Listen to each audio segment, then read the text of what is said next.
networks. I wish Dexter had shown And they're all fitting around. VMware. Let's let Brandon get started, guys. All right, guys, so I'm Brandon Henner. I'm a wireless engineer with IK. And kind of what I wanted to talk to you guys about today is RF design, RF theory and design for your wireless networks at your schools. It's really important, especially with 1-1 initiatives, all these devices coming on board, and really loading down your wireless networks with devices, not only school-owned devices, but people bringing their own device in and expecting wireless connectivity, expecting reliable wireless connectivity at your sites, right? So I'm going to get fairly technical. I'm going to go into some good detail here to help you guys understand what you need to do to build a quality wireless network at your schools. Okay. So I'm going to start out with basic RF theory. The majority of you guys have access points throughout your schools, right? So most of those access points today are one of two things, right? They're 802.11n or 802.11ac, right? AC is the new standard, and it's becoming more and more prevalent. The majority of your devices probably have AC adapters in them. All the new MacBooks have AC adapters. The majority of new devices coming out have 802.11ac. And there's a lot of key differentiators in those two technologies and how we design. Hopefully you guys don't have any of the old BGA stuff out there. That's pretty much long gone, and not too many people have those anymore. It's 802.11n is what you primarily use today, and AC is right on the horizon. So to understand how we design those technologies, we got to talk about the RF space and how it's used.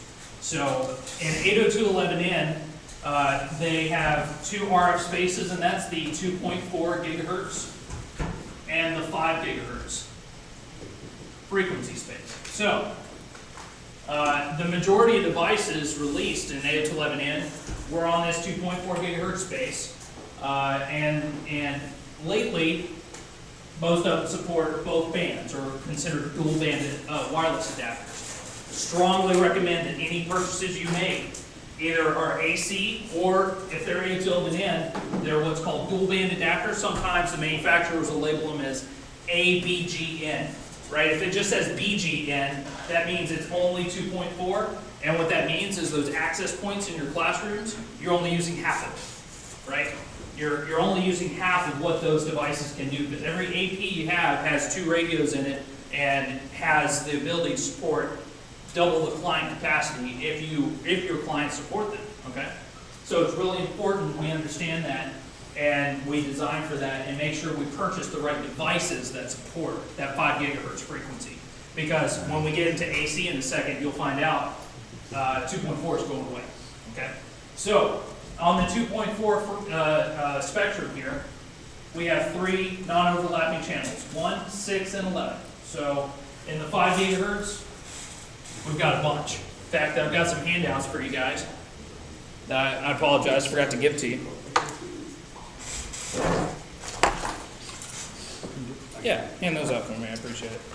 And you'll see in these handouts, Take a seat, too.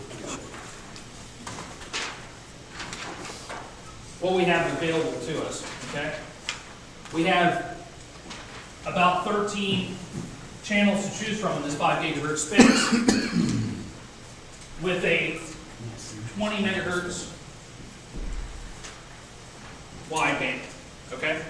So what this means for us in 802.11n is an effective data rate of 144 megs, okay? And that's if we're using those 3 channels on 2.4, those 13 channels on the 5 gigahertz side. If we bump this up to 40 megahertz, which is more commonly the 300 megabit data rate that you hear everybody talking about in 802.11n, we get 1 non-overlapping channel here and about 6 here, okay? So what this means for us is when we're designing these wireless networks, if we have more than 3 access points in an area, we have to make sure that they can't see each other.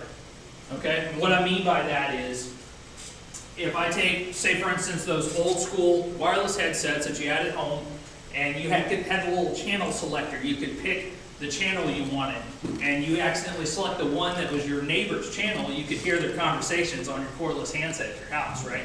It's the same thing with wireless technology. If I have 2 access points on channel 1, they're going to be fighting each other to talk.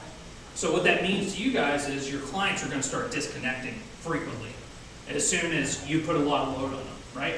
So let's look at a building, okay? I'm going to draw a typical classroom hallway here, okay? All right, here's my hallway, here's my classrooms, right? And since the majority of my devices today support this 2.4 gigahertz spectrum, I need to put these APs inside the classroom if I have more than 3, right? Because I need something to stop that RF from penetrating through the walls, right? I have to have these walls to stop the RF from bleeding into the other areas. If I put them in the hallway and I have 4, that first and last one is going to interfere with each other, okay? And that's going to cause a whole lot of problems, right? So what we do is we typically stagger them down the hallway to make sure that we don't have that overlap of RF interference, right?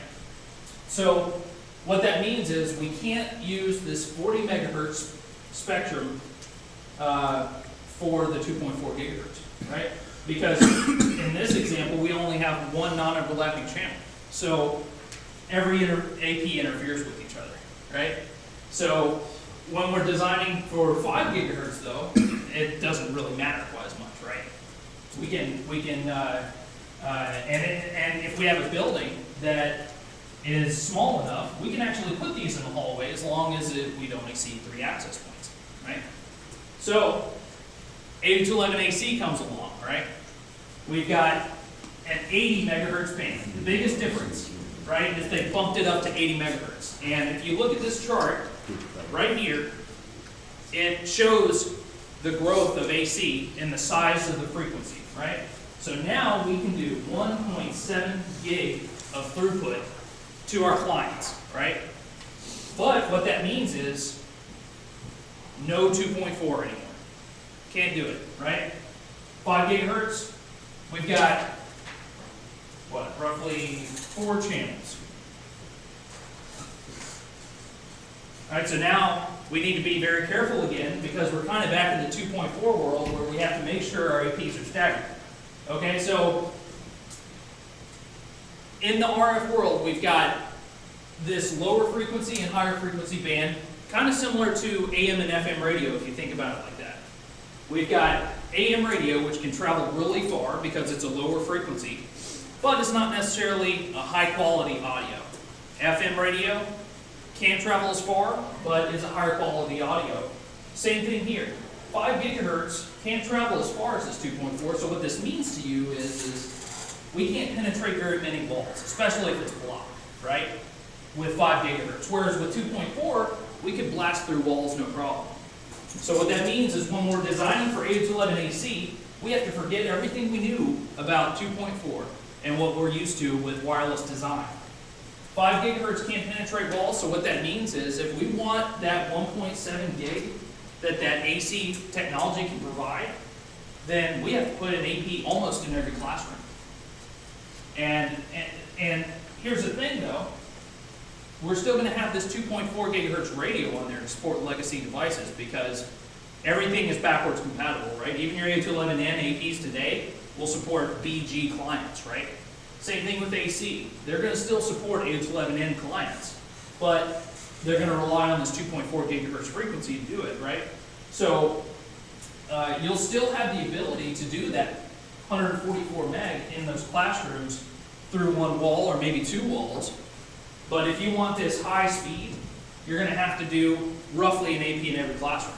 So it makes it a little costly, but it also gives you a lot more throughput in your design thought process. So AC is broken out into 2 separate waves. All right. Wave 1 is what's out today. Wave 2 is coming out next year, all right? Guess what they did with Wave 2? They just took it and did 160. They keep increasing that frequency size, right? And now, I keep saying roughly the number of channels. It's roughly 1 channel, maybe 2. If you look at that chart again, you'll see the X's over the frequencies. That's weather telemetry equipment. And the FCC says 1 year, okay, you can use it. Next year they say, no, we're going to use it for weather telemetry. Right now they're saying you can use it again. Who knows what the FCC is going to finally decide on this weather telemetry equipment, but for right now, you have 2 non-overlapping channels in that 160 megahertz band, and you have the ability to go up to 3.5 gig of throughput on Wave 2 AC, which is right around the corner. Now, nobody's going to use this, right? How many schools do you have with 1 access point, right? It's going to be impossible to design around, okay? So even when you go to Wave 2 access points, you're still going to be using this 80 megahertz band, right? And you're still going to have roughly an AP in every classroom. You'll get that 1.7 gig throughput, right? And so, you know, some of the things we got to think about is, well, if we're exceeding 1 gig, well, now we got to run 2 drops to every access point. So, you know, and all the AC access points support 2 ports, right? So you have to run 2 drops of those APs. You have to have an AP in every classroom. It's a growing process to get that throughput and what you need. So one thing I want to make very clear when you're designing, when you go back and you want to look at how I need to lay out my access points at my schools, is if you have them in the hallways, get them out. They need to be out of the hallway, unless 3 APs or less, okay? If you have 3 or fewer APs in the building, doesn't matter. We also need to look, and I'm going to get into this in a second, for rogue access points and make sure we eliminate those. So, any questions about this in the design process and how we lay out these access points and the throughput capabilities of the new products? So you're saying if we have 3 or more APs in the building, we need to get them out of the halls? More than 3, you need to get them out of the hallway. I've got buildings with 3 halls. They have 1 near the end, 1 at the front. Same thing on the hall. So that's something we need to change, I guess. Absolutely, yeah. If that's the design you have right now, what's going to happen is I've got my hallway, I've got my APs lined down the hallway, and as soon as those APs, if they support it, they'll auto assign the channels, right? And they're going to go, okay, I want to be 1, I want to be 6, I want to be 11. The next one's going to go down here and go, uh-oh. I already see 1, 6, and 11 because it's just a wide open hallway, right? There's nothing to stop that channel 1 at the end of the hallway from bleeding all the way down the hallway, right? Because there's no barrier to stop that signal. It's just wide open space, right? So it's going to go, oh crap, well, I guess I'll be channel 1, but I'm going to be contending with that same RF space. What about above the drop ceiling? Is that going to cause? Still doesn't matter, right?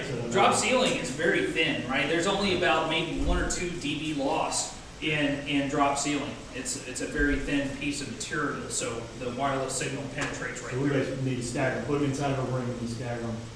Absolutely, absolutely. Unless AC, in which case you have to go roughly 1 in every classroom, right? Or if you want 802.11n with 300 meg, then you have to do roughly 1 in every classroom because it doesn't penetrate cinder block wall in that 5 gigahertz space very well, right? You know, there's also other design considerations to think about, okay? I all the time I have my customers ask me, how many clients can I put on a single access point? Well, the answer is roughly 250. In reality, it depends on what they're doing. There's 2 things. What's that device doing, right? Is it looking at high definition video, pulling files off my file server? Or are they just browsing Facebook, you know, surfing the internet? They're on their, you know, learning sites, you know, that has some mild multimedia content, right? The second thing I need to know is that device a low-performing device, as I like to friendly call it, right? Is it a MacBook Pro, which has a very high-end wireless adapter? Or is it a Chromebook with a very low-end wireless adapter? Okay, or an iPad, right? If you set an iPad 1 and an iPad 3 right here, and I try to do a speed test to those things, the iPad 3 is going to outperform the iPad 1 by 10 times, even though they're both 8211N, right? They both are dual band, right? This one's going to outperform because they put a higher quality wireless adapter with more send and receive transmit antennas inside that unit, right? So not all 802.11n devices are made equal, okay? So the wireless technology is a half duplex device, right? What that means is one person can talk at a time. So basically, if I'm talking and I'm that poor performing device, that MacBook Pro has to wait until that device is done talking until it can talk, right? So if I put these poor performing devices on my wireless network, it slows down my high performing devices, right? If I have nothing but high performing devices, if everything's MacBook Pros, no problem. We can load up 80, 90 devices per AP, we're golden, right? But if I have nothing but Chromebooks or iPad 1s, you know, maybe 30, 40 devices per access point, right? I know I'm bursting a lot of bubbles right now because that's what schools Yeah, buy. absolutely. When we got APs out in the hallway, we got Chromebook carts running up and down. That's what schools buy. I mean, it's very affordable. It's very affordable, and it's what schools buy, right? So what we need to know is we have to have the knowledge to be able to design a network capable of handling those devices, right? Which means, unfortunately, there's a trade-off. Do I buy low-performing devices and more access points, or do I buy fewer access points and high-performing devices? Typically, it's more cost-effective to buy more APs than it is to buy MacBook Pros for everybody, right? So that whole thought process of an AP per classroom, as much as I hate it, is starting to become a reality because of, you know, if you're buying a $200 Chromebook, you get what you pay for. Unfortunately, you get lower quality wireless adapters, okay? So a lot to think about there in the design process of how you build out your wireless networks, right? Unfortunately, it's not every device created equal, right? So, any other questions? You're telling us that a $200 Chromebook does not perform as well as a $2,000 MacBook Pro? Unfortunately, no.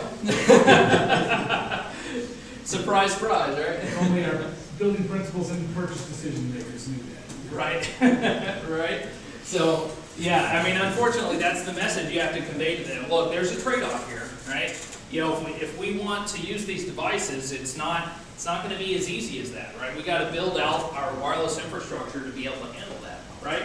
And if we want to support even more of these devices per AP and want high speed with AC, well, now we have 2 drops to the access point. We have access points capable of delivering beyond gigabit speed, so now we need at least 10 gig uplinks back to our core, right?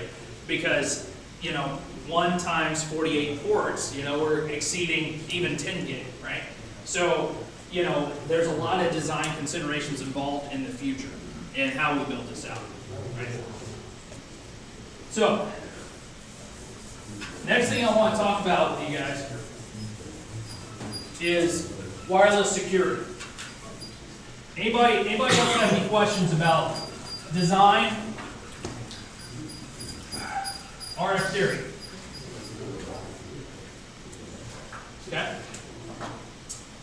Security. So, when I'm building out my wireless network, right, we've got 4 different types of wireless networks.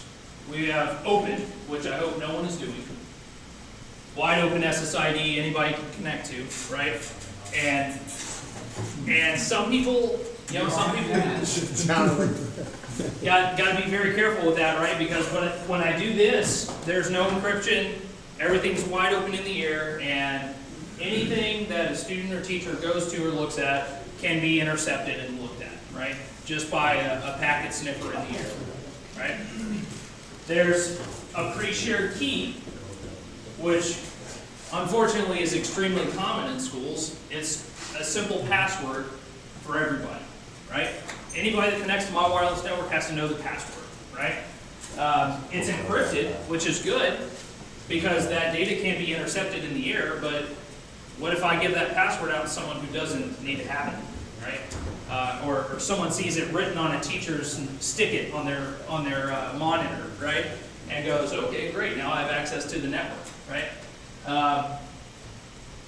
And then my two favorite methods are 802.1x and a captive portal, okay? Captive portal is like at the hotel room where a user logs into their computer, they pull up their browser, they get redirected to a website that says, you are trying to access the wireless network at this co-op. Please type in your username and password or log in as a guest or whatever the case might be. All right? So now we have accountability, but we also have the ability for anyone to bring their device, BYOD, right?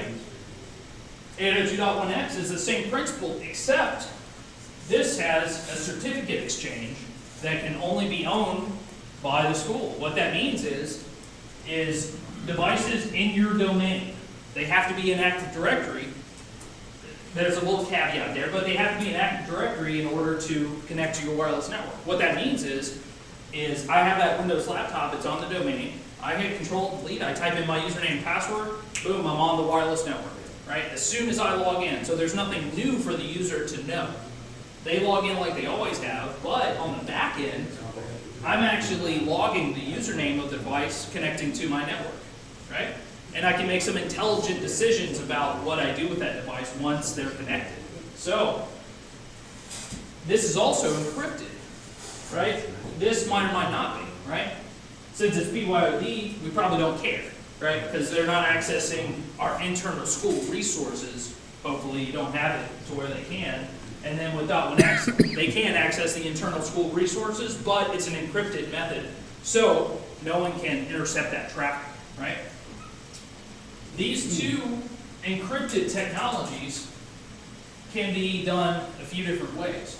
So what I mean by that is you guys might have heard of WEP or WPA or WPA2, right? WPA2 is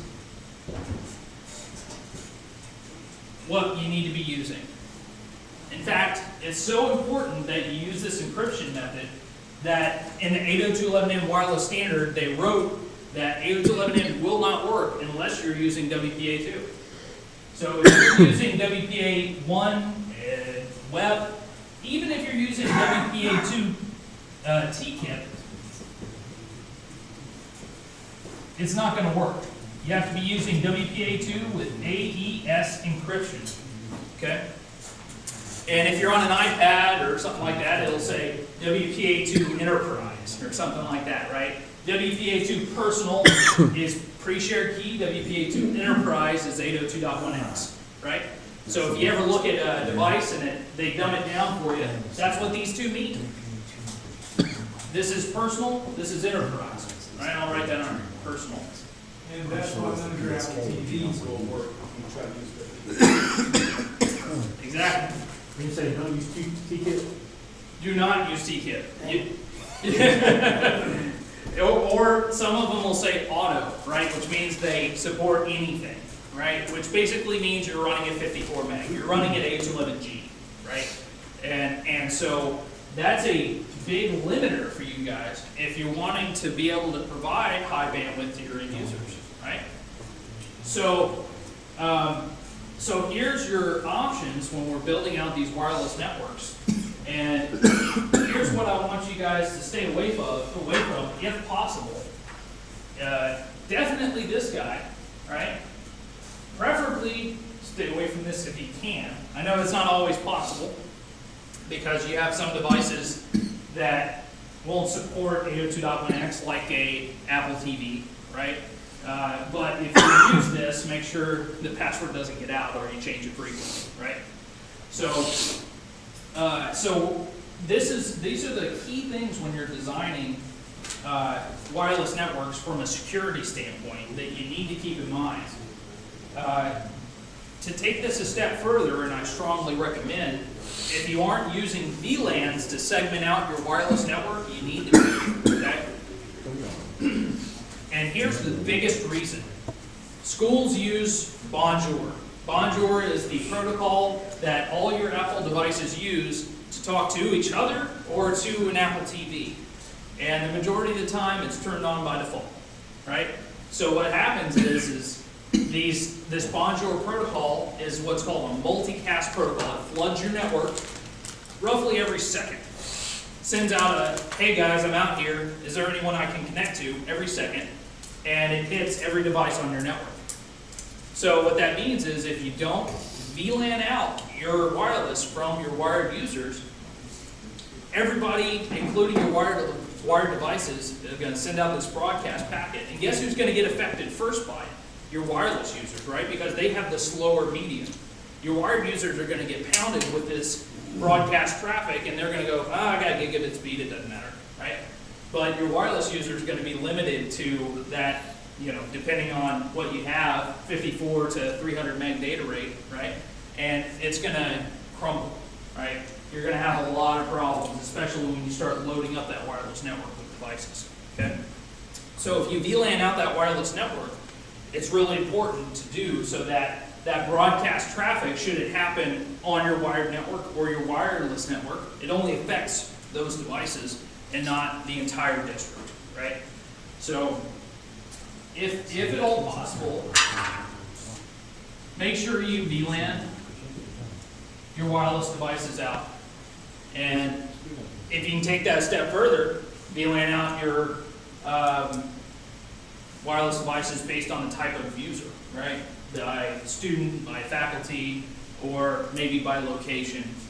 I've got some customers that prefer to do it that way. I don't see any bad way to do VLAN. So there are some, but the majority of the time, it's okay as long as you're doing it right.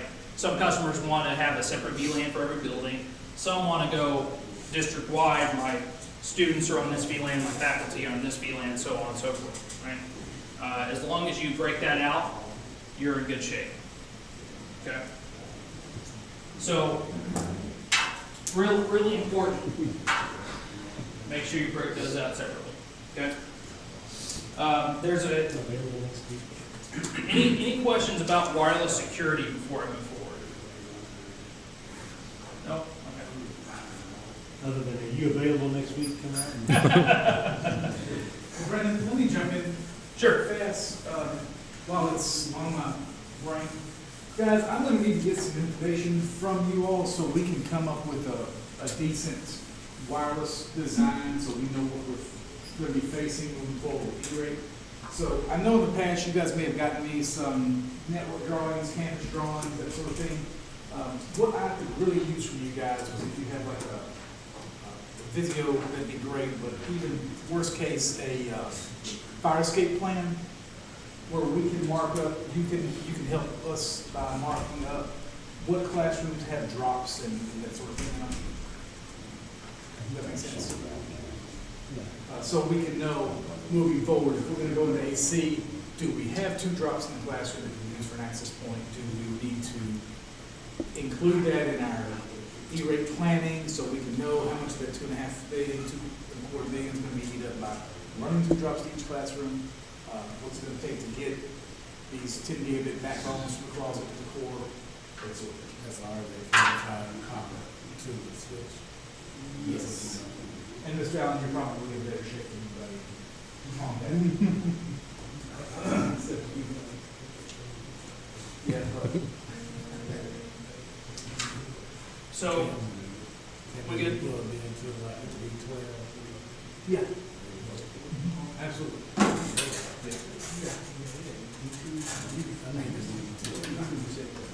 Well, I'm different, I see D12 all the time, it's a 12 port D10. I see it all the time. D12 is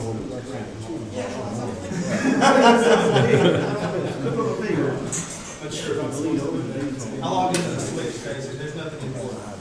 That's just, that's a historic response. It's a history response. What headline is it supposed to be? Yeah, go ahead. Or let me show you Is this. that supposed to be the IP address of it? 10.10.2? We're talking about three, It's in the copy. here's a building. Right. We'll have AP there, AP there. If I put APs over here, is that gonna, I mean, is it gonna help? So, are these exterior walls? Yeah, those are exterior walls. Yeah. Not really. I would not worry about exterior walls. Pretend the wireless is not there. In most cases, it will. Because we're actually gonna come back and probably add one AP there, one AP. Add some additional ones. Yeah. Yeah, get them out the hallways and stagger them down the hall so that you can get some additional density. It's not a coverage issue anymore, folks. It used to be. It used to be because wireless was a novelty and not many devices were out there. Now it's about density. How many devices can my wireless APs realistically support, right? People get creative. Yeah, so, I mean, that's really what we have to be thinking about. But it is in our environment, That because shows that. if we have to put one in every room, we're not gonna have more than 30 people on one. Right. So, And not all schools are the same, right? So you might not necessarily need an AP in every room. auditoriums and Right. cafeterias notwithstanding. Right.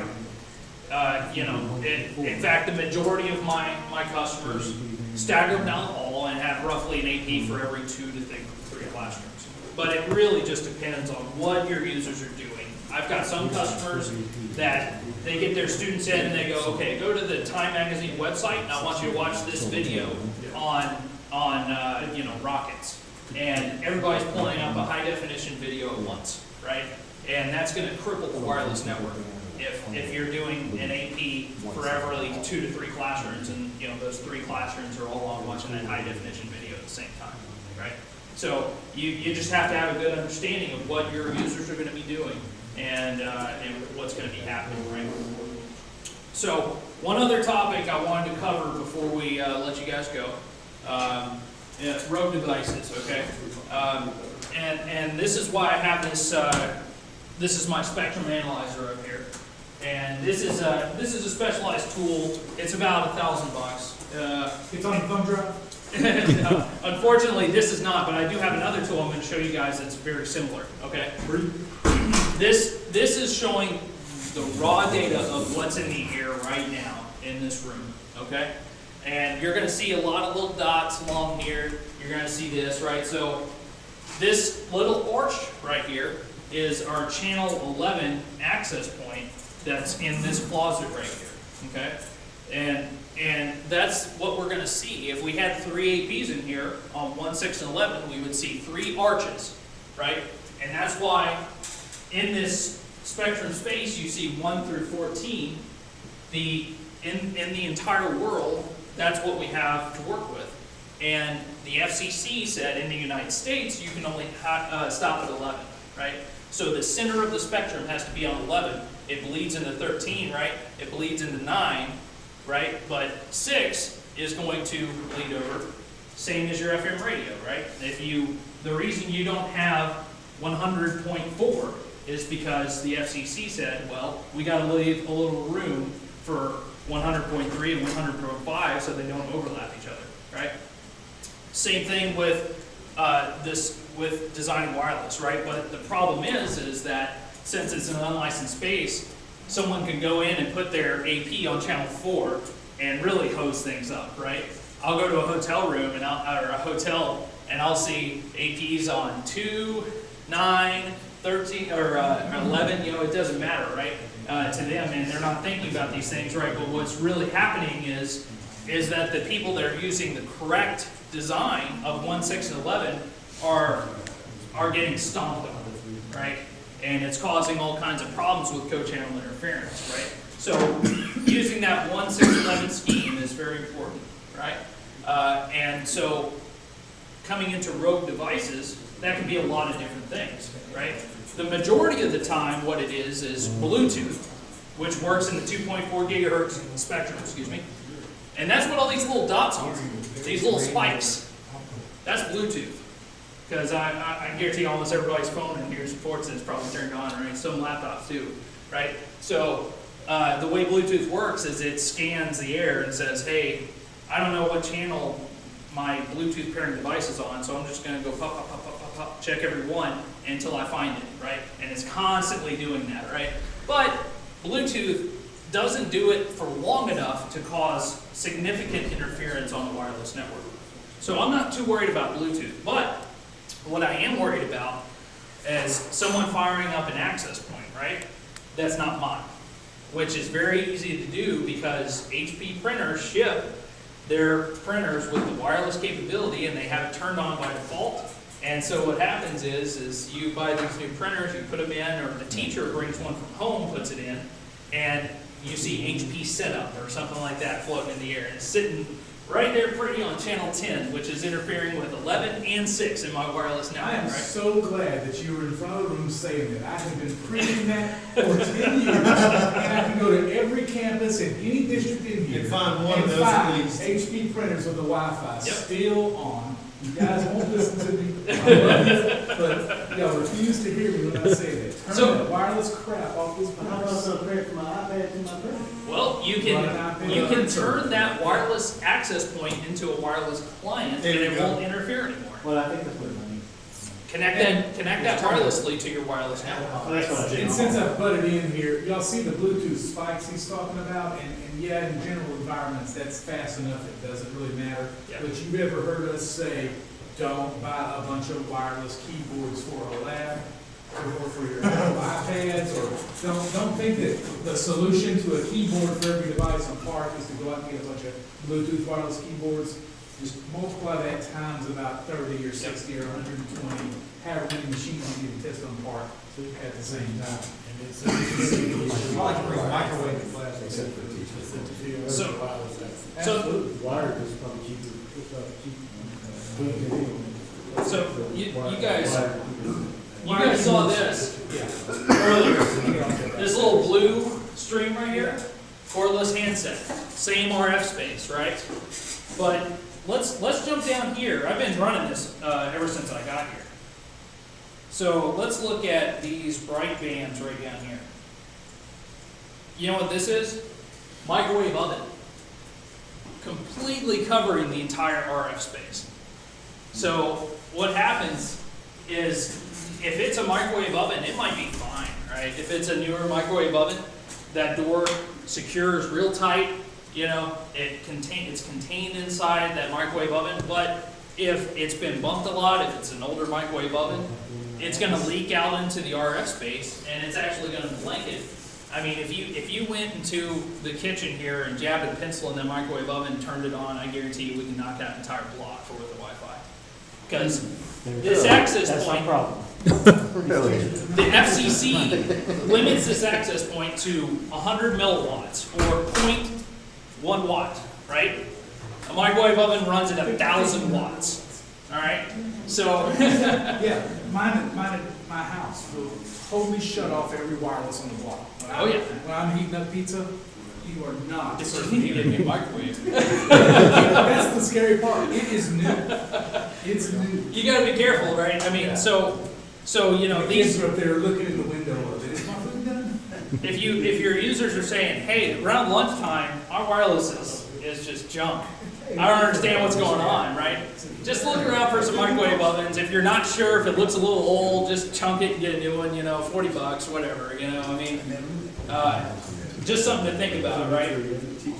So this is the fancy tool, right? I'm gonna show you guys what's on the thumb drive. Yeah, let's get to something we can use. What's on the thumb drive right now, right? This isn't gonna show you your microwave ovens, but this is gonna show you what's, here, it's cutting off the edge of my screen, let me resize it. We need the economy rating. It's gonna show you what's in the air from an 802.11 standpoint, right? So I can see my wireless networks, right? I can see what channels they're on. So this Insider software, it's INSSIDR, ER. Anyways, it's on that thumb drive, and it will scan the air and tell me what my SSIDs are, what my signal levels are. And remember that arch I showed you on the other screen from the spectrum analyzer? You're seeing the same thing here. Right there on the 11 is the wireless, right? So, same kind of theory, and this is an easy way for me to go around and find those rogue access points, right? I can just fire this up, walk around. How many have an Android phone, About right? that, when you put it on your phone. You have an app for your Android phone, it's I'm about to free. look at it. It's called Wi-Fi Analyzer. I use it. It's great, it's great. If you have Apple, they won't let you use it. They, You only pay for the radio, yeah. not the full use of it. Well, Apple thinks it's like some sort of malicious tool you can use, you know, to do harm, but Android doesn't care, so, you know, have fun, right? If you got an Android phone, you can get this same thing, and it's called Wi-Fi Analyzer, and it's free. And you can walk around your school and look for those rogue devices and turn them off, right? Where they're offset. Exactly. So you can see this dB value is kind of inverted, right? The lower the negative number, the poorer the quality. So negative 90 is probably unusable, right? Negative 40 or 38 is probably the best I'm going to get. It's going to be very high quality, right? So for a good quality connection, I typically recommend you have negative 65 or better. So if you're in a classroom and you can't see anything negative 65 or better, don't expect a very good quality connection. It'll still be usable if you're in the negative 70s or negative 80s, but it won't be very fast. And it probably won't handle a classroom full of students, okay? So this is a great tool to help me judge how I need to lay out my channel assignments. And notice this is actually pretty good, 11, 1, 6, you know?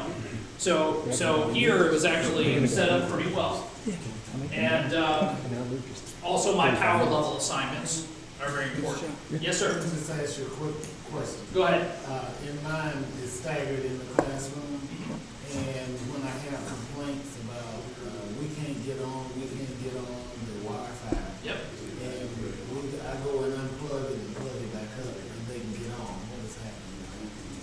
Well, that probably means, it could be a lot of things, right? It could mean that you had too many devices attached to that access point, and when you cycled it, it required everybody to reconnect, and now those people that were using it gave up, right, and turned their device off. You know, it could mean that you had some sort of broadcast traffic being flooded on your network, and when you cycled it, it cleared that out, right? It could be a lot of things. Unfortunately, it's very hard to determine unless you have the right tools to look at, right? Let me ask you this, before you unplug it, plug it back up, were the lights all solid or were they all flash? I didn't notice that. Pay attention next time, because if they are on the access points we have, if they're working, then the lights are all solid. They do not flash. It doesn't matter if they're blue or green, if they're flashing, it's not working. Oh, exactly. So if you see it flashing and you unplug it, plug it back up, that just means it kind of had that, you know, beacon back home to the controller call. Get it fixed. If they're flashing, that has to be in red. If it's flashing, it's not working. In fact, if they're walking around school and they see one flash, Good question. just So, stop, hold plug. Is it just because of the amount of devices in the same area as the appearance control? So is your question that the client is showing a data rate of 54 meg, or the like speed test? My laptop, I'm using the same APs here as I am in the local district. If I go to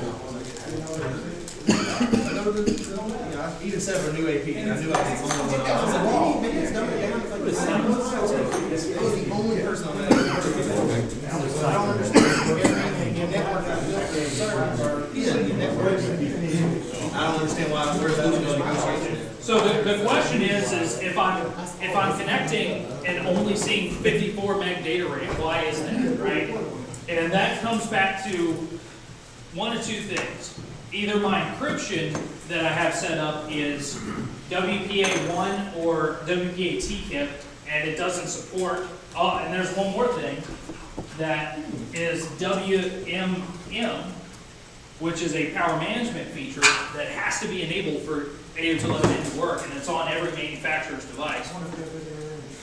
So have to have WPA2 AES encryption and WMM check, or If it's not encrypted, if it's Well, wide I say open, it's wide open, it works, I know for sure. if it's wide open, then we need to make sure that 802.11n is turned on, because you can actually set it to use G only, and that obviously is gonna limit I you. think I figured out. And just to bring something up that I had said for a couple of years, but nobody really understood why I was preaching it, is not to enable 802.11n on your APs. We would still have to support 2.4 gigahertz, and as you saw on the drawing you made earlier, if you do 802.11n on 2.4 gigahertz, it eats up all 3 channels and gives you just one. Yep. And that's why, even though we bought the N capable access points, we don't have any turned on very many of your access points at all. It's for that specific reason. Yep. Or you can actually use 802.11n, but limit it down to that 20 megahertz band. That's, Possibly some of our instruments could be taken in. that's when I thought that it's Votal that told me, okay, it was not Votal, it was the repair system. So make sure, yeah, on 2.4, it's gotta be that 20 megahertz band, right? Probably wanna turn B off completely. Nobody has Well, B devices we have anymore. old devices that only have a B radio. That's extremely rare. I understand if you do have some, that's understandable that you have to support those, but just be aware that by supporting those B clients, you're slowing down the rest of your devices to B speeds. By Anything using, on the 2.4 spectrum. well, yes, because B is only on 2.4, right? But, yeah, it's important that if you have any of those legacy devices, if you can, try to get rid of those over time and then turn off that B frequency, or that B technology and keep it G in only, right, on that radio 2 or that 2.4 gigahertz spectrum. Is there a way with some of these tools that we can just kind of analyze, collect some data and see if we still have B clients connected? You can, you won't use any of these, you'll actually use the Terrasis controller to do that. So if you go to the reports section and look at all active clients, and you can see, it'll say A or B or G or N, right? Or it'll say AN or BGN, which means it's N, right? So you can actually see in that report if anybody is connected at B speeds. Does it hold that data historically? Can we run back and run a report from? Unfortunately, no. But I actually just thought about this. There's even a pie chart on the dashboard for that. Right. It'll actually tell you in that pie chart, you can hover your cursor over the B color, and it'll tell you how many clients are connected. Is that But what no. I'm saying we have to support those? For all I know, those devices don't even work anymore. Yeah. It'd be nice to know that, but just going and looking right now is not going to give me a good picture of that. I may turn something off and So this break something that stays as dependent on, which you'll different options a week or something. Is that like AG? Yeah, that means the client does not support 802.11n. Yep. Or it's connected to a radio where N isn't turned on. So yeah, a lot of things to be aware of, you know, a lot of great tools on here. So look over that thumb drive, look at some of those notes. I even wrote a little takeaway document that's on there to kind of summarize what we talked about and things for you guys to check when you get back to your schools to kind of look for and keep aware. So Brandon, one more just kind of observation. Sure. The Bluetooth thing, the comment about the multiple keyboards in a room, Yeah. testing, that sort of thing. That is not an issue if we're shooting 5 gigahertz, right? Because Bluetooth Right. is just 2.4. right, So and- if we move the 5 gigahertz completely, we've actually opened up a heck of a window for Bluetooth devices. And that's the whole thing about 802.11ac. It's only 5 gigahertz, so eventually 2.4 will be non-existent, The right? microwave issue is no longer a problem. Yep, microwaves aren't a problem anymore, your Bluetooth devices aren't a problem anymore. Yep, so if you have clients that support, and that goes back to what I said at the very beginning, make sure your devices are what's called dual band devices. And because I can't tell you how many manufacturers are still putting out these cheap laptops with 2.4 gigahertz only. And you'll tell by the part number when you order it, it'll say BGN, right? It needs to say ABGN or dual band in the description of the wireless adapter so that you know you're getting a dual band wireless adapter. It's usually like a $10 difference or something very minor in the purchase, so make sure you do that, please. Okay? All right, any questions, anything else? No, all right, thank you. Thank you. Thank you.